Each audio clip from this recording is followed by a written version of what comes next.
এভাবেই ক্যান্সার আক্রান্ত মাকে পরম আদরে খাইয়ে দিচ্ছেন মেয়ে।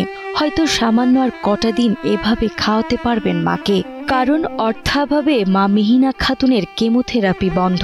এই অবস্থায় বেশি দিন বাঁচবে কিনা তাও অজানা। তাই লেখাপড়ার পাশাপাশি যতটুকু সময় পাচ্ছে ততটুকুই দিচ্ছে মায়ের সেবায়। আমার আম্মু খুব অসুস্থ, আমি স্কুলে যাই আসি এবং স্কুলের ফাঁকে আম্মুর দেখাশোনা করি। আমি চাই যে আমার আম্মু আগের মতো সুস্থ হয়ে যায়। বাগেরহাটের ফকিরহাট উপজেলার পিলজঙ্গ এলাকার দিনমজুর সাইফুল শেখের স্ত্রী মিহিনা খাতুন। 3 মেয়েকে নিয়ে বেশ ভালোই কাটছিল তার সংসার। বড় 2 মেয়ের বিয়ের পরেই মিহিনা খাতুনের দেখা দেয় ক্যান্সার।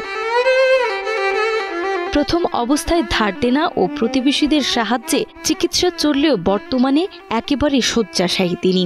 হাঁটাচলা তো থাক পড়ে, কারো সাহায্য ছাড়া খাবারও খেতে পারেন না। মিহিনা খাতুনের স্বামী সাইফুল শেখ পানের বরজে দৈনিক মজুরিতে কাজ করে সংসার চালান।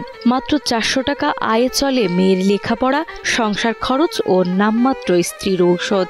আর্থিক টানাপোড়েনের এই অবস্থায় কেমোথেরাপি তাদের কাছে বিলাসিতা মাত্র। অসহায় এই পরিবারের বাড়ির অল্প জমি ছাড়া আর কোনো সম্পদ না থাকায় চিকিৎসা ব্যয় বহন করাও অসম্ভব হয়ে পড়েছে। আমি পরের মজুরি কাজ করি, যখন যেটা পয়সা তখন সেটা করি।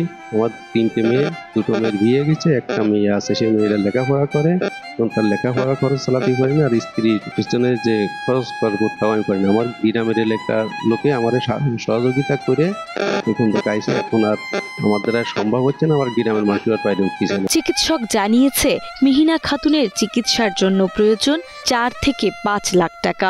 এই পরিস্থিতিতে স্থানীয়রা মানবিক বিবেচনায় সরকারি বেসরকারি বিভিন্ন সংস্থা, দানশীল ব্যক্তি ও সমাজের সামর্থ্যবানদের পাশে দাঁড়ানোর আহ্বান জানিয়েছেন, যাতে আবারও সুস্থ হয়ে উঠতে পারেন মিহিনা খাতুন।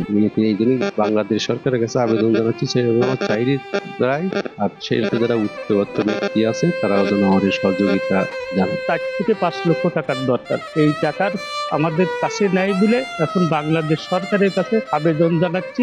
এই আবেদনের জন্য বাংলাদেশ সরকার যাতে আমাদের সাহায্য সহযোগিতা করে এবং উচ্চ লেভেলে যারা লোকজন আছে তারা যেন আমাদের পাশে দাঁড়ায়। দোকানপাট হাট বাজার থেকে আমরা সহযোগিতা করে তাকে চিকিৎসা করেছি। আরো আমাদের পানির টাকার প্রয়োজন, তাই বাংলাদেশ সরকারকে আবেদন করি।